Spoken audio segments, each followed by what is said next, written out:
Okay, so every time I go to do a recording, there's always a procedure. Okay, so the first thing that I will do is I will take a test recording. So it'll just be me saying testing, testing, 1, 2, 3, pasta, something like that. And I have 500 plus 3-second recordings on my computer like that. It's over 20 gigabytes worth of me saying random shit to just test if the microphone's working.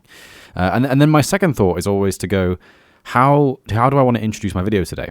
Do I want to be serious? Do I want to be classic? Do I want to be funny? A serious one would have been, for example, welcome back to Caelesti version 0.20.1 or version 20. That's confusing. Version 21. Because when it was 19.3, it's just 19.3, but now it's 21. It sounds like 21. Shit, well, I guess we can't do that anyway, so version 20 is annoying, but never mind. The funny version would have been, the usual that I jump to for the funny version is just to zoom in on my face obnoxiously and go, welcome back, guys, Lockdown here. Because it's like, I love doing that. And apparently you guys love it when I do that, so I should continue, figuring out what YouTubers do for their intros and mimic them for comedy's sake. Is this the bit where I just play the dream speedrunning music for Chalk?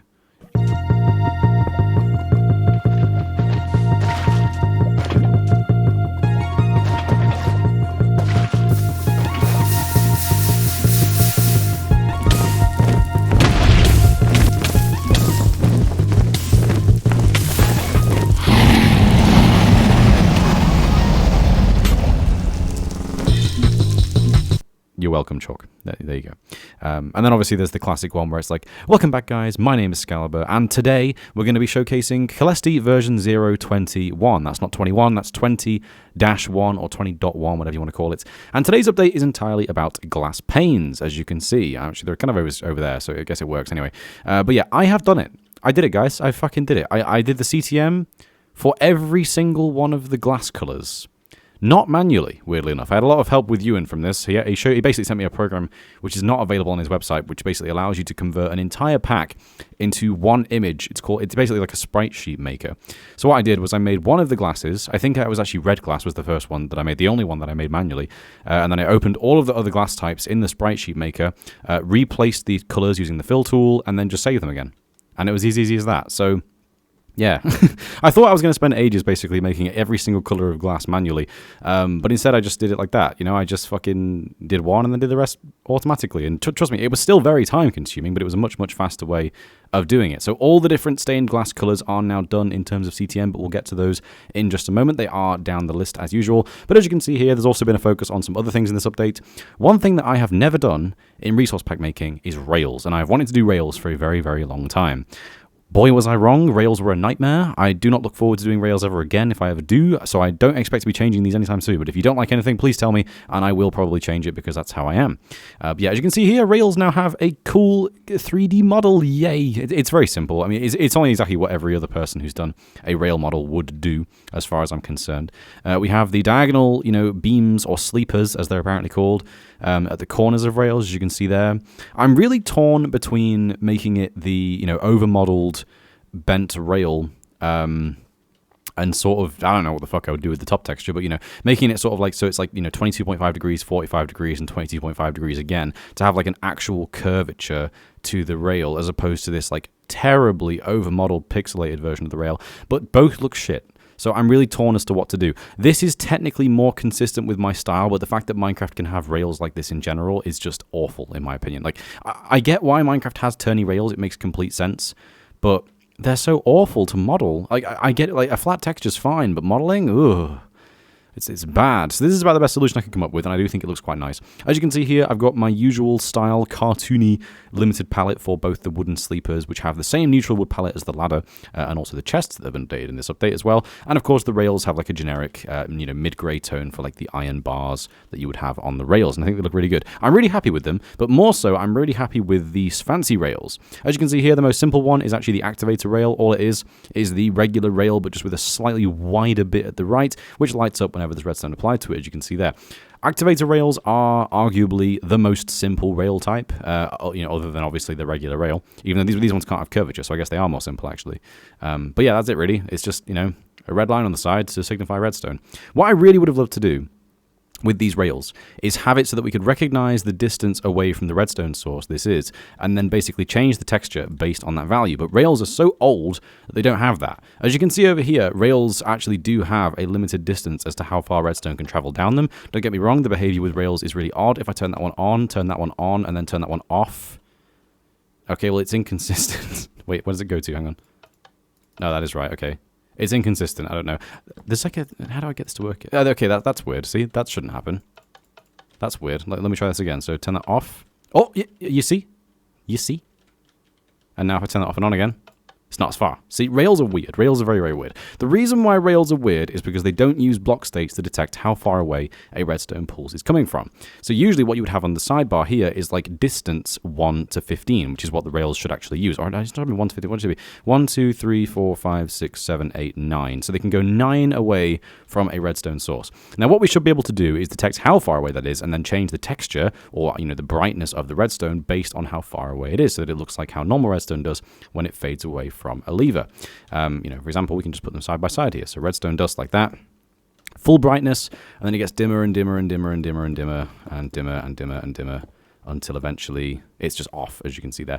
That's how it should work. You see we have the full bright redstone over there, and it dims down to this kind of like dull crimson texture. With rails, it's instantaneous because we can't detect that because, again, the distance is hard-coded. It's not a block states property, which means that you get the inconsistent behavior with levers, and you can't texture it nicely. So Mojang, please do cool thing for us, and I would hugely appreciate it if you updated your old out-of-date game mechanics. But yeah, as you can see here, the activator rails look really cool. They have redstone on the side. That's it. That's all I have to say about those ones. The powered rails are my favorite, without a doubt. I have wanted to do this for a long time because of how much sense it makes. But as you can see here, when redstone rails are activated, let me get a lever instead of this torch over here. As you can see, the little gold bit goes up and down.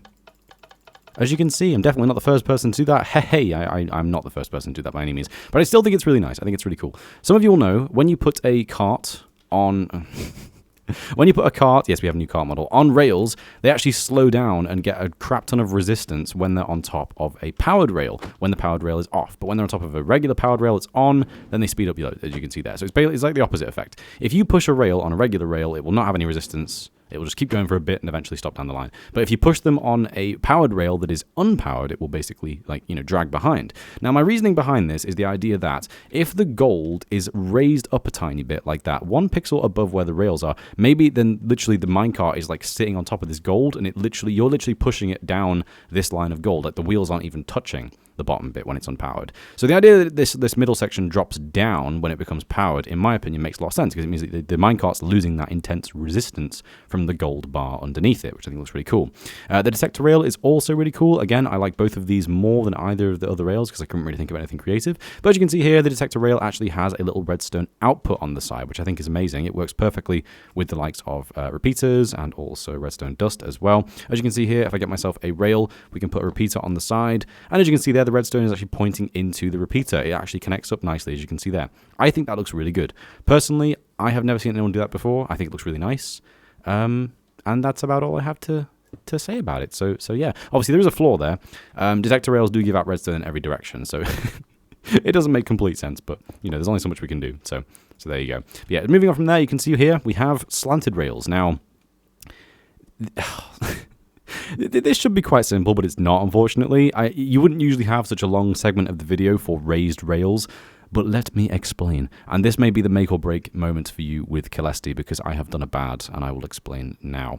So as you can see here with these rails, they do actually connect up quite nicely. They finish off at the end there, as you can see, and it works quite well. But the longer you look at this, you may realize there's something a little bit off about how this side texture works. The pixels themselves are parallelograms. In fact, no, the entire rail is a parallelogram. As you can see there with the bottom part of the rail, this part is completely vertical, whereas this part is at a 45-degree angle, which for those of you that have any experience in modeling will know that is not possible. And yet, it's here. Would you like to know how this was done? I hear you ask. Wait, no, that's what I would ask. The way this is done is quite cursed, unfortunately. So this side texture that you see here, that's going up the side, right? Looks fine. Looks like it, works. It's actually a really mega high definition texture that looks like a parallelogram, and that's how it works. It's 2048 pixels by 1024 pixels. Even worse, it's a rectangle. It's not even a square. It's a giant square. A giant rectangle instead of square. But, you know, it works. This is the effect that I wanted to go for, and in the end, I found a way of doing it. Again, it breaks all the regular rules, but that's what rules are for, am I right? They're made to be broken or something. I don't really know. But, yeah. Yeah. I hate it, but I also love it. It doesn't bother me at all. I know for some people that will really bother you, and technically in terms of the pack's loading time, yes, the loading time is trash again, mostly thanks to the glass CTM. There's over 3,000 files, but this is also definitely contributing towards it, because there are now over a dozen very fucking HD files just for the rails being raised, basically. But I think it's fine. I think it works. As you can see here, we have a very similar effect working for the powered rails when they're raised. Again, we just have a different texture for the inside of this powered bit, which again is a different texture when it's actually being powered as well. It's a very similar effect there, as you can see. It's just the weird cursed texture is just moving as you'd expect it to. It does all work fine. It works like you would expect. It's just a bit cursed, basically. So, yeah. The only other thing worth noting as well is detector rails also have a little bit of a fancy setup when they are on a slanted angle as well. I have seen a lot of people use detector rails slanted, you know, going down mine shafts and stuff like that. I myself did it very recently. But as you can see here, it has a little like cable thing that comes out of the bottom of the button, goes down to the base of the block, stretches out to the side, and we have this usual output face that we have on the detector rails when they're normally on the ground. And you can see there, it lines up perfectly. It makes sense. I love it. I really like the detector rail. It's a bit weird, but I really like it. I just like the idea that you have this kind of output at the side. And, yeah, I think it looks really good. I can't wait to do redstone stuff, by the way. Like, I've been thinking about this a lot recently, but, you know, repeaters and comparators, they look really shit. You know, they look really, really odd.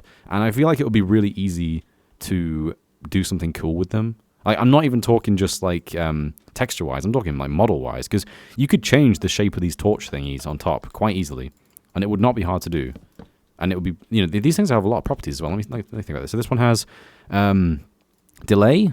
It has facing, locked, and powered. This one has facing south, mode compare, mode subtract, powered false. You know, they have quite a few different things that you can adjust with block states. So I'm excited to work on redstone stuff because I think it's going to be quite fun. But yeah, as you can see here, we also have custom holding positions for each of the rails in the inventory. Trust me, you get used to it. I'm planning on having it in the future so that every single model in the game, whether it be ladders, rails, fences, things like that, will all have custom models in the inventory to make them look as though they do actually belong. And I just deleted the powered rail, so I'm going to get that back right there. As you can see, you also have a custom position to hold it in your hand as well. It looks much better than the usual item generated position because usually when you're holding a rail, it just looks like that, for example. It's just the generic item generated position. But I think that this custom model in your hand like that looks really, really good. Oh, hello. That doesn't look good though. Oh, it uses the same texture, so it's sea fighting. Oh, that's an interesting one. Let me see if that's is that on the block as well? Oh, it is. Oh, see, I made a boo-boo. There we go. So, boom, I need to fix activator rails. That's fine. I will do that before I release the pack, so you guys don't have to worry about that. It's probably just simple texture change, to be honest with you, but yeah. So, as you can see there, we have custom item positions for the rails. When they're in item frames, you can see they are actually the 3D models as well, which looks cool. I debated with the idea of having them be just, you know, facing the front in the inventory, much like how I did it with, in fact, have I done that with anything? I don't think I have, actually. I did it with, no, I didn't do that. What did I do it with? That might have been an older version of Caelesti. But yeah, there's a way you can have it so that the item is just facing you directly and you can barely see that it's not a model. But as you can see here, I've not done that. I chose to go for a different way of doing it, and I think it looks good. It fits in the little box that you have in the GUI quite well. It makes each one more identifiable. I think it looks really good personally, so we're going to be sticking with it for now.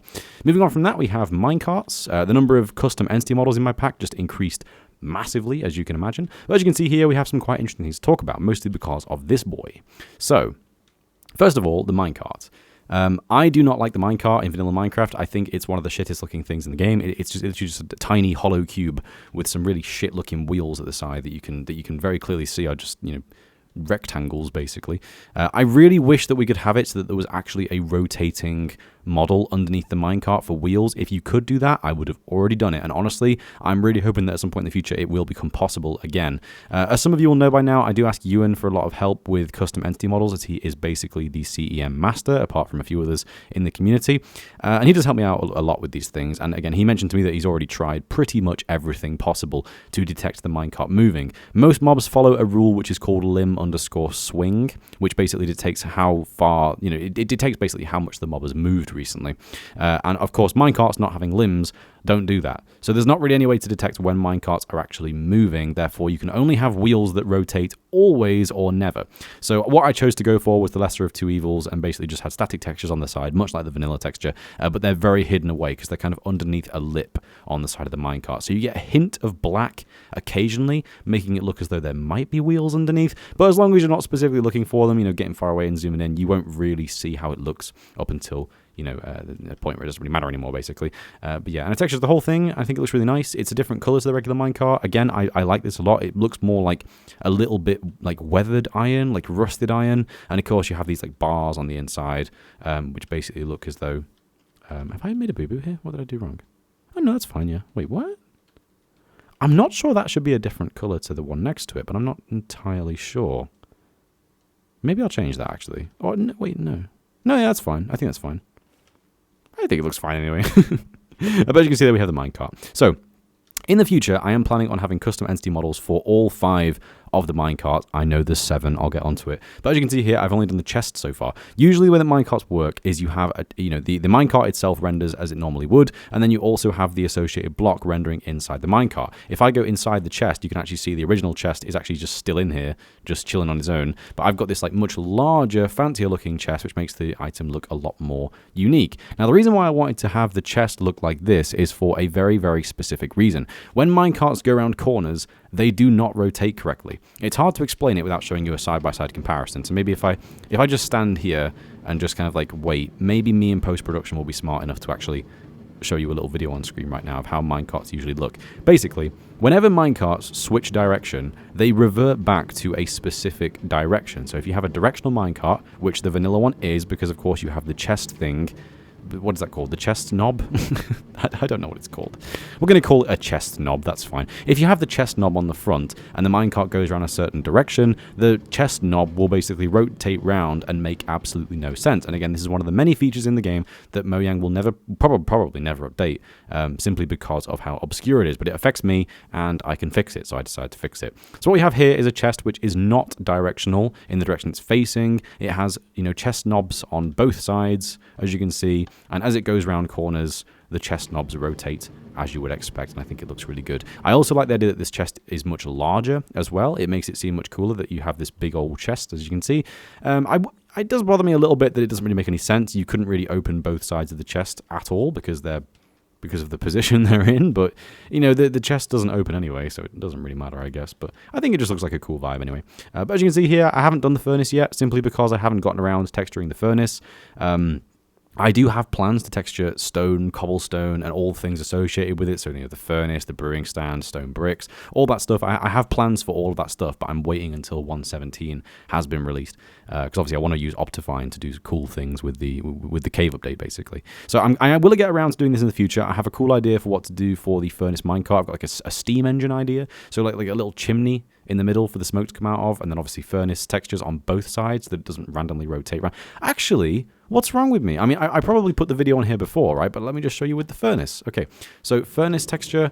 Do you see that? As it goes around the corner, it will just rotate round. See, look at that. It's so dumb, and it's not, blank on this side, regular. If I go around this corner, it'll be the same again, and then gone, and then gone, and then back. And it's still there, and then gone again, and gone again, and then it's back. You get the idea. Minecarts don't rotate. They don't rotate around very well, unfortunately, which is a big old shame. But it's fine. So I have plans to make the furnace minecart not have that issue as well by using the same method here as the chest, by not having it not be directional, basically. But I haven't got around to it yet, again, because I haven't textured the furnace yet, which is fine. Same again, I haven't textured the hopper yet, and I do actually have a more interesting idea for what to do for the hopper minecart. I think there's actually a more interesting way we could do the hopper minecart. But I'm not really 100% sure on how to do it yet, so we'll have to come back to that one. Maybe I've got some ideas. But yeah, and of course, same story for the TNT minecart. I do have an idea of what to do with TNT and how to model this block specifically. But yeah, I just haven't done it yet, so we'll do it in the future. But yeah, speaking of chests, as you can see here, I have changed all of the chest textures. And again, I really like them. So once again, the regular chests are using a palette very similar to the ladder, which we had in the last showcase updates. Get the ladder out now, and we just get some barriers for comparison. There's the ladder. As you can see, it is a very similar color scheme. Again, it's using sort of a, quote-unquote neutral wood palette, as it would be. Now, I'm not a huge fan of my ladder texture. I think it's a bit crap. But again, as you can see by the styling of these chests, it does kind of fit what I'm going for with the kind of like halfway cartoony OCD craft type vibe. I personally really like this. I think it looks really good. And it works for me. This is getting a bit odd. Like, I'm learning a lot about how to texture things, alright, I really am. But I actually do kind of like this style, so I'm going to stick with it for the time being. But yeah, basically it uses the same palette as the ladder because it is a neutral wood palette. So that means that you can craft these items out of any of the 8 types of wood. Jesus, we have 8 types of wood now. And then obviously it looks fine, looks believable, and I think it looks good in the inventory as well. We also have this unique side texture, as you can see, where it's got some sort of like wrapping. Again, there's no real reason for that. It's just to make it look a little bit more interesting and, again, more obvious which direction it's facing, as you can see there. And again, we have the trapped chest. Now, I posted a picture of this on my Instagram a couple days ago. I think some of you have probably already seen it as well. The trapped chest is slightly different to the regular chest. It's slightly desaturated, as you can see there. If we put them side by side, you can see it specifically.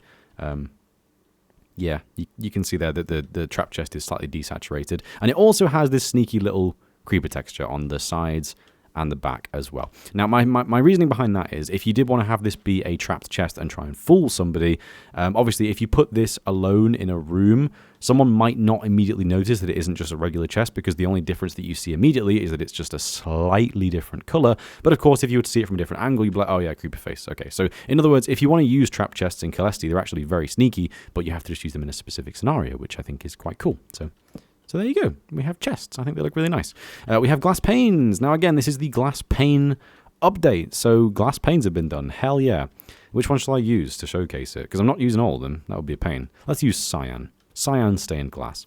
So as you can see here, glass panes now work like, the regular glass panes do from the last update. They have these cool end textures regardless of what scenario they're in. There are so many fucking CTM files involved in this. I love it so much. It's so over the top, and I feel like no one is ever going to really appreciate what I've done here because it's just such a... I'm not calling you guys unappreciative. I'm just saying that no one will ever appreciate this because of how niche it is, to be honest with you. Like, it's such a dumb thing to have taken into consideration. I don't really... I mean, this is my thing, right? So I find something that can be done and therefore do it, and it probably will never be worth it, but if I found out that it was possible and then didn't do it, I'd be annoyed that I didn't do it. You know what I mean? Like, I genuinely want to make it so that I'd have... Okay, so here's a weird one, right? Here's a weird one. Okay, bucket of tropical fish. This is an interesting story. So bucket of tropical fish is one of the most complex items in the game just based on what MBT data it has. For those of you that don't know, tropical fish have, I believe, over 3,000 variants. Some of those are a lot more common. Some of them are very rare. There's a lot of people in the world who have aimed to collect all of the rare tropical fish, I believe, because it's really convenient. You can just store them in a bucket in a chest, so there's no entity lag in the world. So that people do like doing that kind of thing.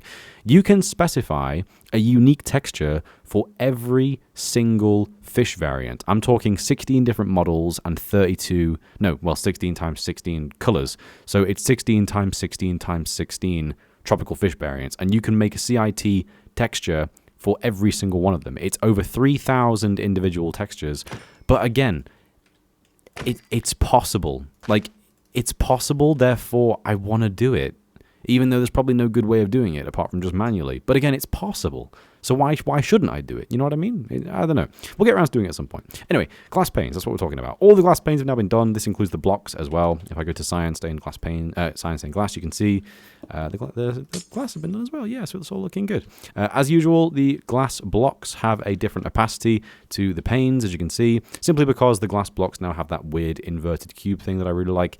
So, of course, the glass blocks have to be about half as opaque as the panes in order to have the same level of opaqueness when you look through the full block, as opposed to just the one face that gets shown with the glass pane. So yeah, that's about it. Glass panes are done. So, yeah. Yeah. Anyway, yeah. So, actually, that's a fun idea. Yeah. Okay. Why don't you go away and build something with a glass pane and show me that it looks cool using CTM? It's funny because no one will be able to do that. So yeah, glass panes also all have a custom model in the inventory, as you probably just saw before. They have a slightly unique position. Again, I'm not a big fan of the idea that the glass pane simply uses the item generate texture. I think it looks really dumb. So once again, I've made a custom model and holding position for glass panes, which looks a little bit better in my opinion, especially in the inventory. It especially allows you to see what's a glass pane and what's glass. Again, this kind of like offsetted angle that I've gone for is obviously very different to the usual block angle that you can see there. A lot of packs that have custom inventory models for custom block models like glass panes, brewing stands, rails, that kind of thing, they do usually default to the same like orientation that the regular blocks have because it looks more concise or consistent. I was going to say precise and consistent. I said concise, which I think is a word, but never mind. But as you can see here, if we get the rail, and if we get the ladder, and if we get the glass pane, all three of these items actually have a different rotation and kind of position in the inventory. And it's not all three of them having the same position to look consistent, but all three of them sort of like fill the space of their, you know, inventory slot, as you can see there. And I think that's a better way of doing it. So instead of being completely consistent, we're going to be completely chaotic, and that will be just as good in my opinion. So yeah. Finally, on to fixes, we have a fix for the glass panes. In the previous update, the bottom of glass panes was actually incorrect. It was using the top texture, which is a much brighter white shade as opposed to this darker gray shade. So if you're the kind of madman who put glass panes on the ceiling, that has been fixed. I guarantee no one would have found that, so I'm glad I did. I also adjusted the skybox gradient quite a bit. There were a couple of you complaining beforehand that the skybox gradient wasn't that good, and I completely agree. I'm going to keep updating this thing all the time because I love it, and it's my baby. And as you can see here, I've readjusted it again, so there's more area of this deeper blue shade in the sky, and hopefully the gradient that you see on the horizon is less intense now. It's still quite intense for me right now on my screen, but usually when I'm playing, like not in a super flat world, I usually don't really notice it, to be honest. But to be honest with you, it's impossible to completely get rid of the gradient here simply because of the limitations of how many colors can actually be rendered on the skybox. So I'm going to keep working on it, keep tweaking it, try and get it better as best we can. But I don't think there's really a way of making it any more smooth than it is currently, basically. We also have custom particles for ladders now, because again, ladders were breaking with a 32 by 32 texture beforehand, which the model technically does use. So that's hopefully working a little bit better. So that's about it. So yeah, thanks for watching, guys. I hope you enjoyed this update for Caelesti. I'm not going to be working on Caelesti again for quite some time now, just simply because I've kind of done all the things that I wanted to do for this most recent update. I do have a lot of ideas in mind for big updates in the future, and of course we did run a poll on my Discord server a little while ago asking which mob you guys want me to model next. The entries for the competition were the Iron Golem, the Spider, and also the Cave Spider, and finally the Enderman. And the Enderman won the competition by a lot. In fact, it was 28 votes to 6 and 7 respectively. So I was pretty fucking happy about that, basically. Simply because so many people got involved. It was cool to just simply have interaction with people who want to see things get done, basically. So the Enderman model will definitely be in the next big update of Caelesti. If I do release a 20.2, then it won't be in that one, but it will be in version 21, definitely. So don't worry about that. But yeah, for now, I think I'm going to start working again on Artibus actually quite soon, because I've got quite a few ideas for data pack stuff. So hopefully we should be seeing one of those videos quite soon. But anyway, if you enjoyed, please leave a like. It's super helpful. We are getting close to 1,000 subscribers now, which I'm very excited for. If we can actually hit 1,000 subscribers, that would just be, I don't even know. It's a fucking crazy milestone for me. Like, I still find it crazy to think to this day that, like, not a year ago I had, like, what, 300, maybe 250, and most of those came from a fucking single Reddit post. So, yeah, life's good. Thanks for enjoying my content, and hopefully I can keep making stuff that you guys enjoy seeing and hearing about. So yeah. Anyway, thanks for watching, guys. If you haven't already, join the Discord group. Leave a like, comment. Follow me on Instagram. I also have Reddit. Yeah, that's about it. Okay, anyway, thanks, bye.